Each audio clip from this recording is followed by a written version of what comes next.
yourself if you're either one of those, both as a slave owner or as a slave. Christianity did not, when it began to be operative, as the church was established on Pentecost Day in Acts chapter 2, it did not say in sweeping terms, get rid of the ownership of human beings that's sinful, quit doing it. But ultimately, Christianity did away with slavery, obvioly. And of course, the best thing that we can say as to why it existed so long and while it continues to exist in some parts of the world is because genuine Christianity hasn't been implemented in those situations, or else it wouldn't exist. And of course, we could get into argument over semantics, and could say, well, in reality, I'm a slave to Mountain Valley Bank because,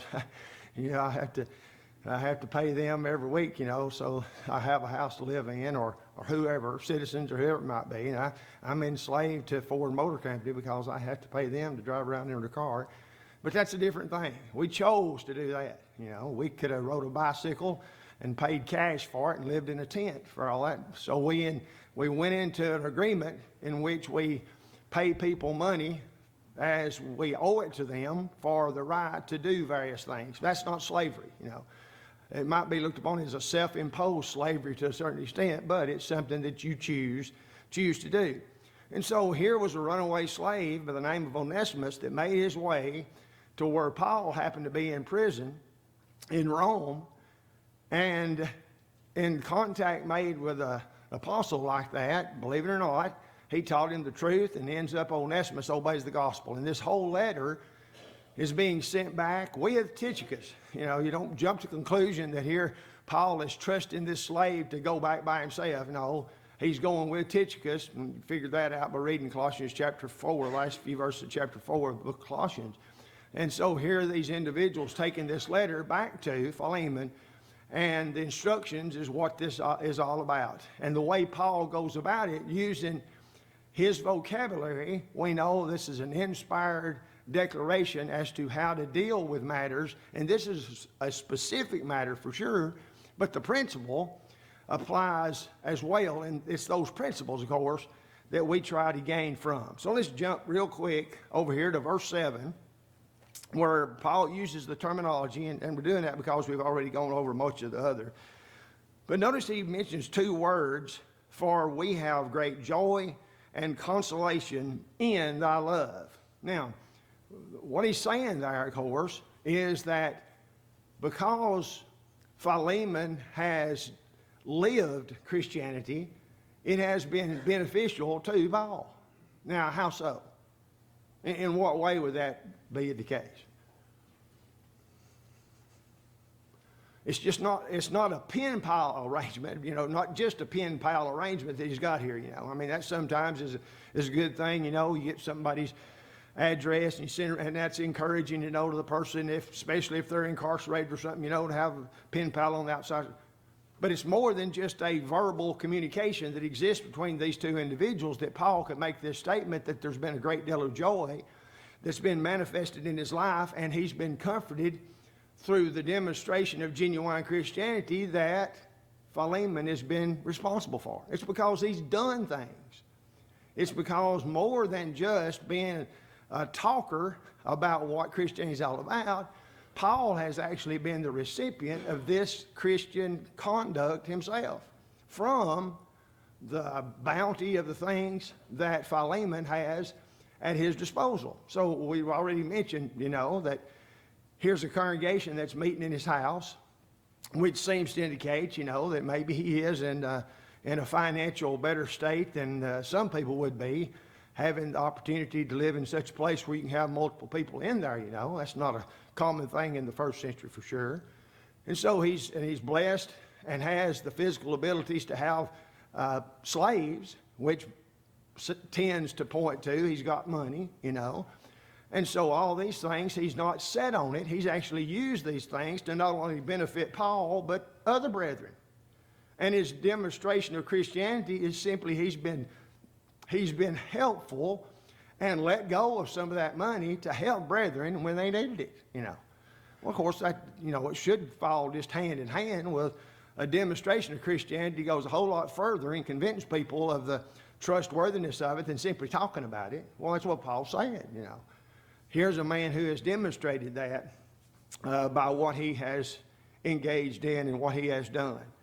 And, it's really not outside of what our responsibility is, to not hang on tightly to God's blessings that we enjoy, but to assist people who are in need, Now, obviously, I remember Rob was here when he was talking about how that we needed to rethink our benevolence ideas as the Lord's church, and we need to combine the evangelistic aspects with the benevolence aspects. And then he simply boiled it all down while you're thinking about that, and he says we don't help vagrants. In other words, if here's somebody that they start hitting every religious organization down the valley and they're in good shape, they could be working at McDonald's, but they're not going to do nothing except beg. We're not going to help them be beggars. We're not going to do it.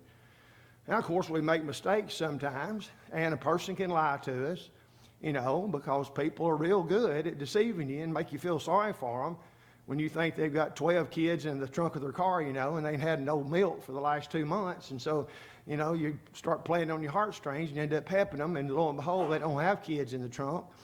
As a matter of fact, they got plenty of money, but they want more money so they can buy meth around the corner or something, So we are taken advantage of oftentimes, but living the Christian life demands that we see the needs of others, and to the best of our ability, we fill those needs, whatever it is, And it doesn't have to, even though sometimes we think it does, it doesn't have to go through getting authorization from the elders to do a Christian thing, see. It can be done, and it oftentimes is done, and nobody else knows about it because we simply are willing to do that. I'll never forget when we was attending over at the hall years ago, and there's this woman that called every month, and she would give a list of the groceries she wanted. And of course, you could really probably just copy the list, and then you knew next month there's going to be the same list. And every time she'd say this: I don't want no JFG peanut butter. She wanted some other peanut butter, And so I finally asked her, I said, if you're really needy and you need peanut butter, maybe you need to develop the ability to eat a cheaper brand of peanut butter than you do. Ain't nothing wrong with JFG peanut butter. I used to live on a 3-pound jar of peanut butter, lasts about a week. But that's the mentality. And of course, by continuing to assist a person who maybe is not as needy as they would like you to think, with them demanding what's given, well, that ends up making a mockery of what Christianity is supposed to actually help, and the people that Christianity is supposed to help. As we have therefore opportunity, let us do good unto all men, especially to them who are the household of faith. Is it the responsibility of the Lord's church to help those that are in need? Sure. Who takes priority? Those are the household of faith. Who's that? That's brethren. That's Christians. Take priority. And then, of course, if the ability is there outside of that, then we have responsibility. But that's not just the responsibility of the church as a whole or of a particular congregation. It's the responsibility of every Christian. And of course, as it goes, if every member of the congregation had that mindset, then there's a very good possibility that through all the connections that we have with so many different people in different places in the area, then there would be very few times in which the congregation would be held chargeable, unless it's some huge something, like a $500 light bill, or, they're fixing to turn the water off and it hadn't been paid in 2 years, and it looks from the amount that the water bill is that they've got a swimming pool or something, that they're filling up every week. So those things were exemplified in the first century by this man by the name of Philemon. And then we're not going to spend a whole lot of time on this, but we said, though, there in verses 8 through 10, instead of Paul saying, I have the authority as an apostle and the power given to me as an apostle to demand that you do this, but he wasn't going to do that. He was beseeching him. He was encouraging him through the most tender means available to do the right thing by Onesimus, of course. And he identifies himself two ways. He says he's the aged, which means he's, why would he do that? Reckon. Why would he, most time we run away from that, But here he's actually using it for a purpose, isn't he? I think he is. He's saying, and I'm not some young whippersnapper here that's trying to get you to do something. I'm an older person. You owe it to pay attention to what I'm saying, even if I wasn't an apostle, because I'm older. You know me as an older person. I've demonstrated that I'm not going to lead you in the wrong direction or lead you to do something you ain't supposed to do. And at the same time, he says, while I'm writing this to you, I'm in prison. So I'm an old prisoner. Now, it should be the case that an old prisoner who happens to be an apostle and a Christian brother might receive a fair hearing than just somebody else that, walks in off the street. And maybe that's the way that Paul is using the terminology here. And he's a prisoner not because he's broke the law, but because he's Christian. And he had the audacity to question or to lead the Sadducees to get upset with there being such a thing as a resurrection from the dead that's ultimately led to this point here, for sure. And then he identified, notice how he identifies in verse 10, I beseech thee for my son Onesimus.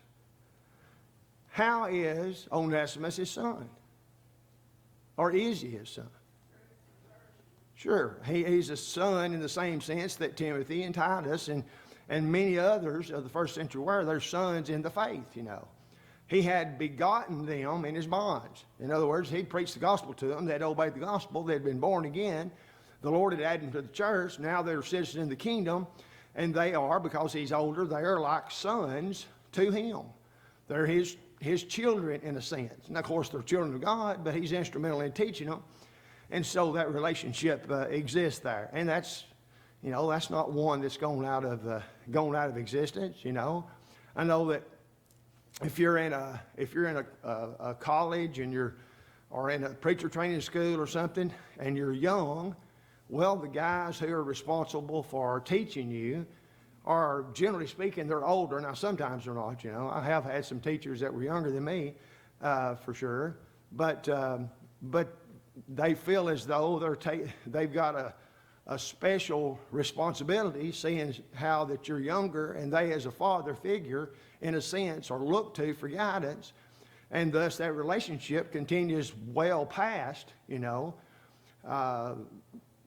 the schooling aspect of it. It's very similar to, if you see somebody, if I run into a couple of guys in Dunlap today, I call them coach, and they've been coaching in 40 years, but I call them coach. Because the last time I had very intimate contact with them, it was when they were coaches, see. So we carry that with them, and from a standpoint here of the spiritual benefits of having a father like Paul, then obviously it was beneficial to him. So he is contacting Philemon on behalf of his child. Well, now, if you can see here, Paul is building up where it only be a real thick-skulled, mean person who would not respond in the proper way to what Paul's trying to get him to do, And he keeps on dropping lines throughout here, trying to get him to realize that here's a fella that is going to be highly beneficial to you for sure. He says, he identifies, notice here, he identifies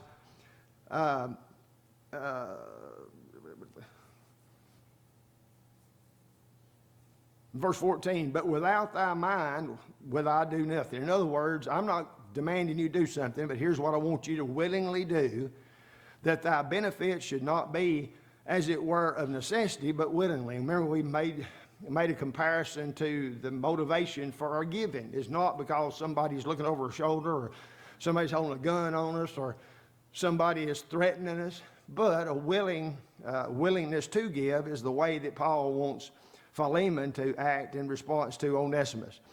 And while this man had at one time been unprofitable to him, and how had he specifically been unprofitable to Onesimus? To Philemon.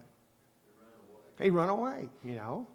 So here you would figure if you got an employee, and I know how many slaves he had, how many people he had working for him, don't know that. But if someone that you're depending on to do a particular job, taking care of various things, is not there, then that throws the whole thing into an uproar. You have a problem. And so in that sense, the runaway slave has actually contributed to financial reverses for Philemon. So there has been not only unprofitable things that have resulted from him running away, but it's actually cost him money and probably keeps on costing him money so much. And of course, ultimately, hopefully he's going to be able to see clear of the money aspect of it. And while he has been unprofitable, not only is he now going to be profitable, but he's going to be way more profitable than he was when he was just a slave. Because now he's going to be somebody above and beyond just a slave. Now he'll still be a slave.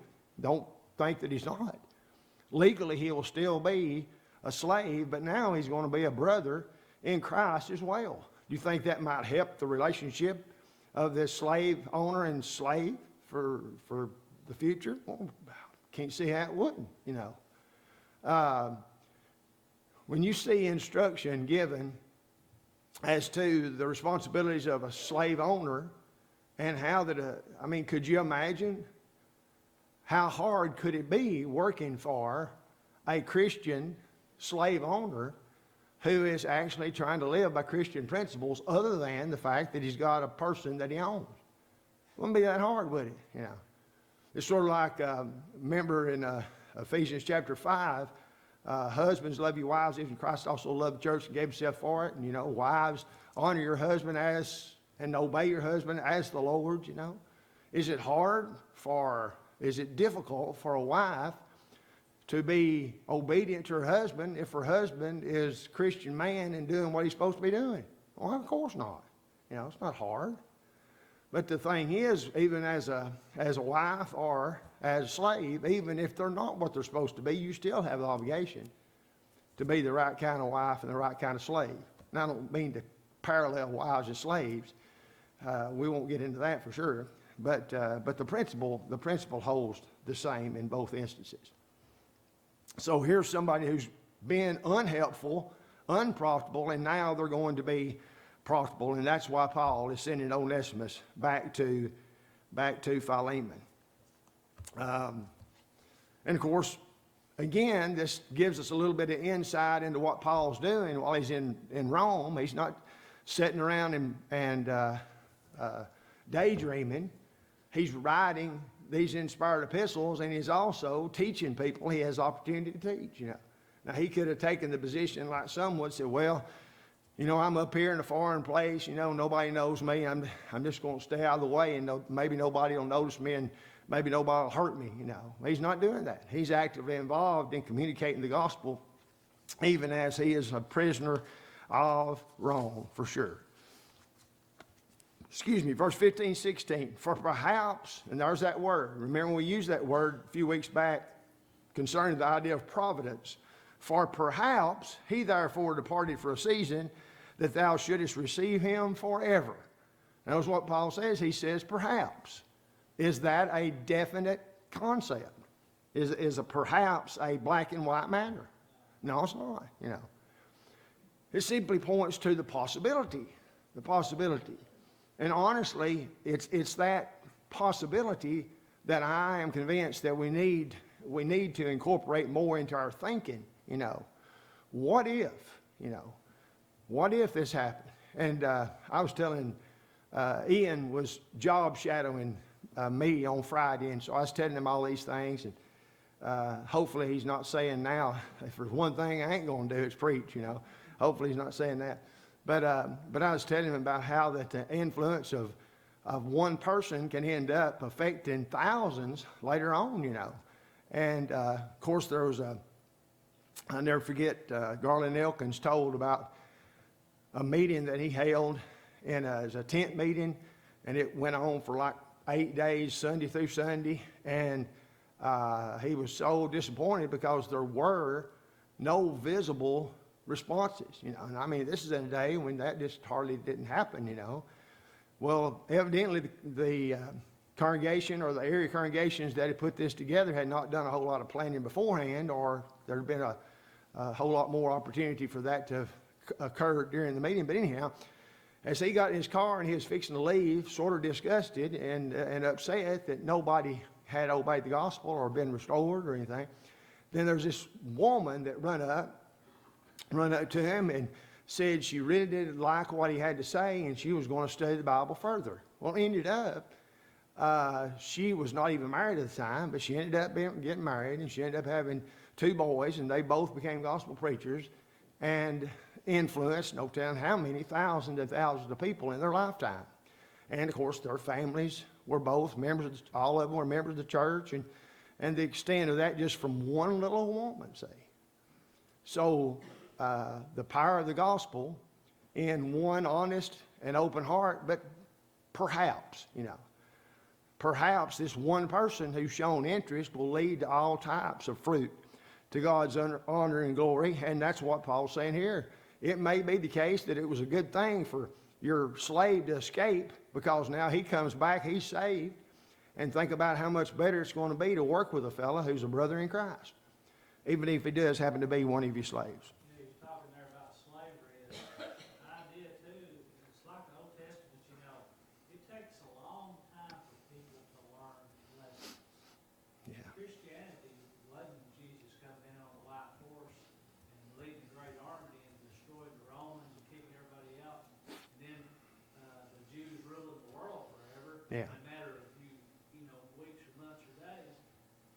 Christianity is a long-term process. Exactly. And influence the world is the same thing. So slavery was common. So you don't immediately come in and say, no, everybody's got to release their slaves. Well, how would that go? Yeah. What would that cost? Yeah. It's just like Caesar. Jesus said, pay Caesar what's due Caesar. Well, Caesar wasn't a very good guy. Jesus is the way some people, and maybe sometimes we look at and we say, well, I ain't paying him nothing because he don't even live with God. Look what he does.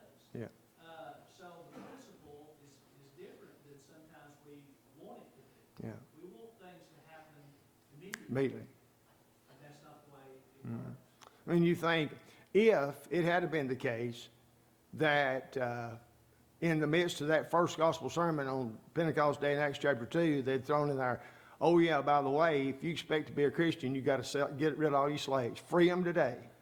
Well, from then on, everybody, because of the society being so used to that system, they would have equated Christianity with getting rid of slaves, That would have tempered everything they thought about Christianity. They would have rejected, most of them rejected Christianity in its totality right off the bat if that was a part of what Christianity was. Now, ultimately, it was about destroying it. But if you think, remember, for 1,600 years during the law of Moses, God is preparing the world for the coming Messiah.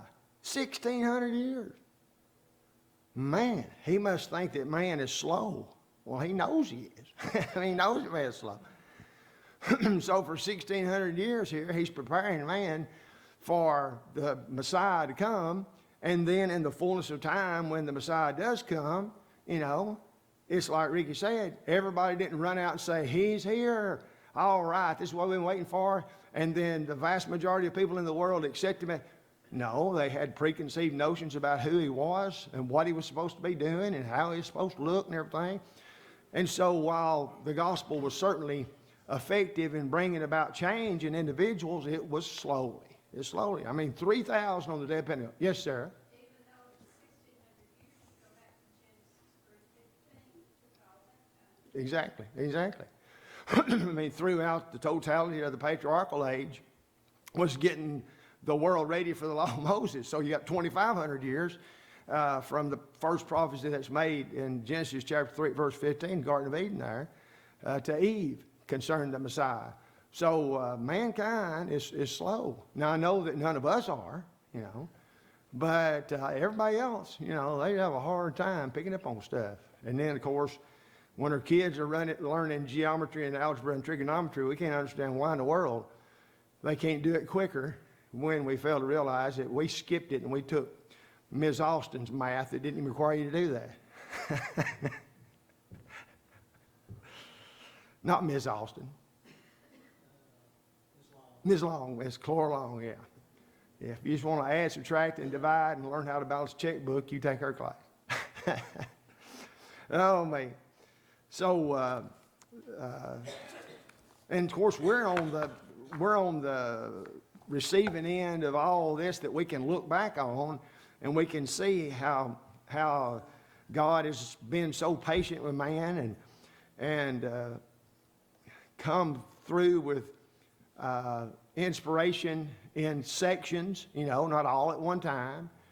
And so we're able to look at the whole thing, which causes us sometimes to see so clear and wonder why in the world people can't see it so clearly, you know. And yet it's not an immediate thing in seeing it even for us. So there is such a thing as providence.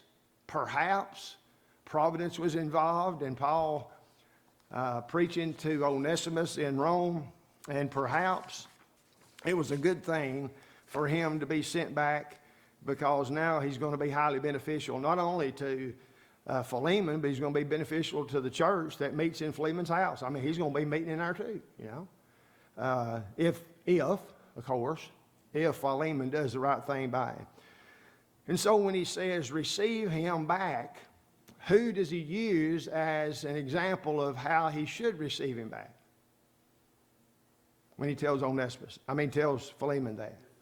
It's like he's me, you know. If you're going to have a problem with taking him back, well, consider him me. Consider him to be me. And he says, now, if he owes you anything, he says, I'll repay it.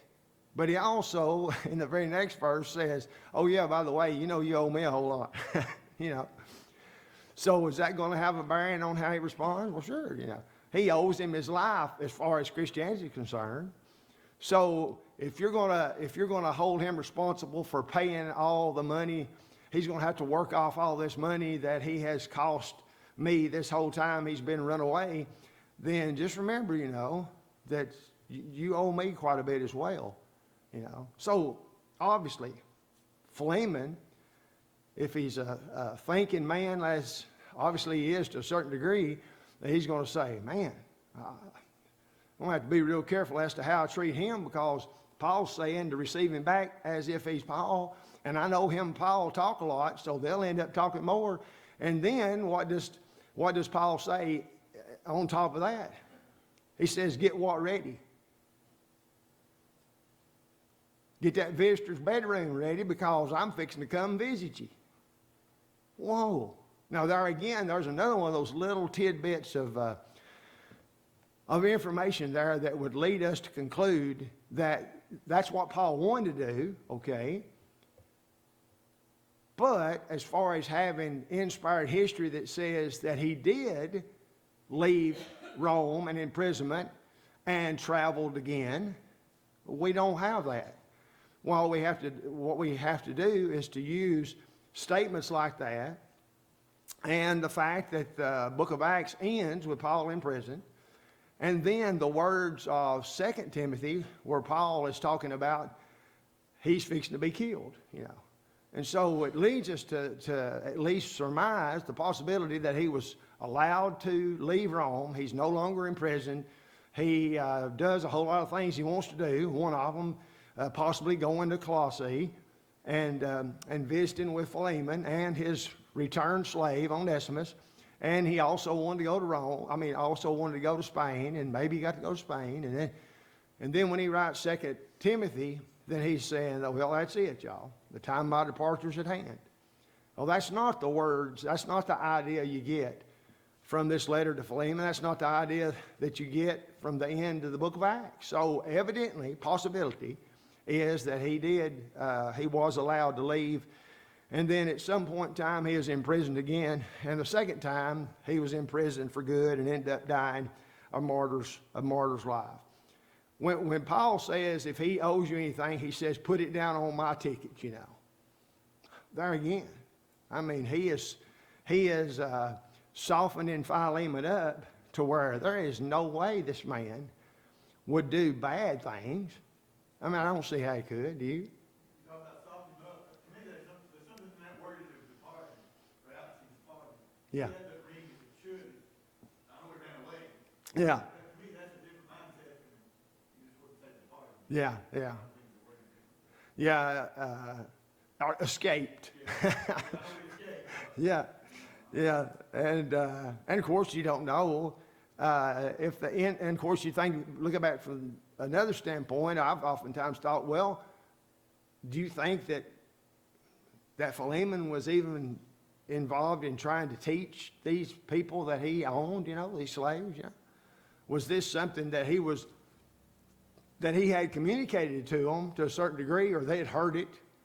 And then, so he's sort of like ready to hear the whole thing when he goes to Rome, and then there he just happens to meet up with Paul, and Paul fills in all the blanks for him, and he's ready to respond to it, you know. Who I don't know. Maybe Philemon had sown the seed, and then Paul is simply benefiting him by putting it all together then when he makes his way to Rome, for sure. All right, anything else on that? You know, we end up with having, and Paul always does this, at the end of his epistles, he mentions all the people that are there, you know. And here he's saying, tell all these people hi.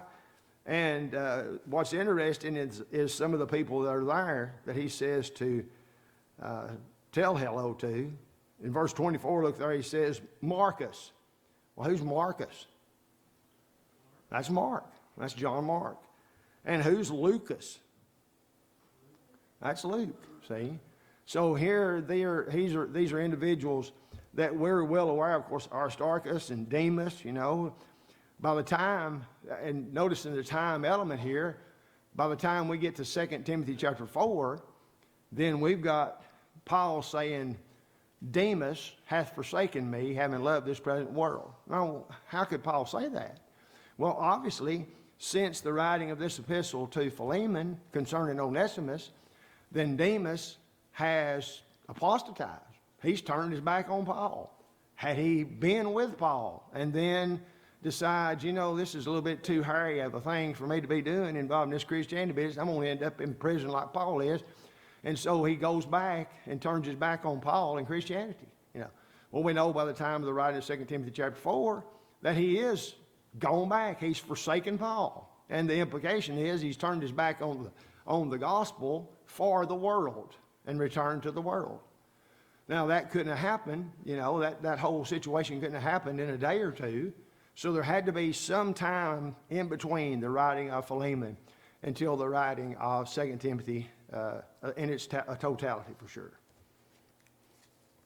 And of course, I'm pretty confident that, notice in verse 21, Paul says, having confidence in thy obedience, I wrote unto thee, knowing that thou wilt also do more than I say.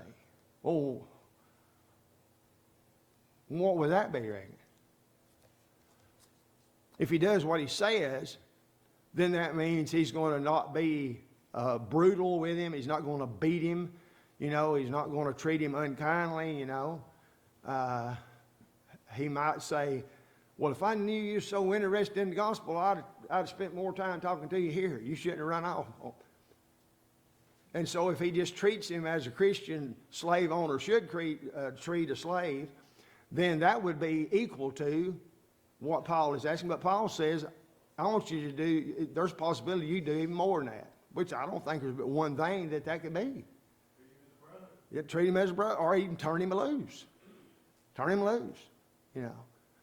Offer him so much pay to stay on and work for him, but sever that ownership of him. And of course, I have a hard time. You know, I've known situations in which deacons in a congregation ended up being the bosses in a secular job of elders, you know. And I've always thought that was sort of had to be a difficult thing, you know, but not if the employer and the employee were what they're supposed to be. It shouldn't have been a difficult thing, but here you got a man who could, in fact, work for. Obviously, he needs somebody to help him and work, and so maybe he hires him and pays him a good day's wages.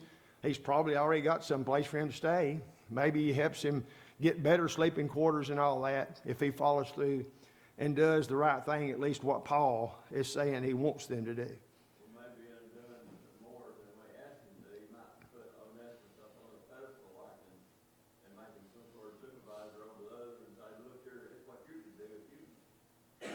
There you go. That'd be a great thing, yeah.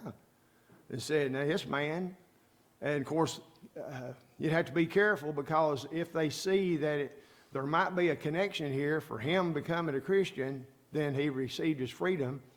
Let's all get baptized tomorrow, you know, so we can get our, well, I mean, I guarantee there had been somebody that would have been trying to get their freedom with the wrong motivation there. But that's, I hadn't never even thought about that, John. That makes sense.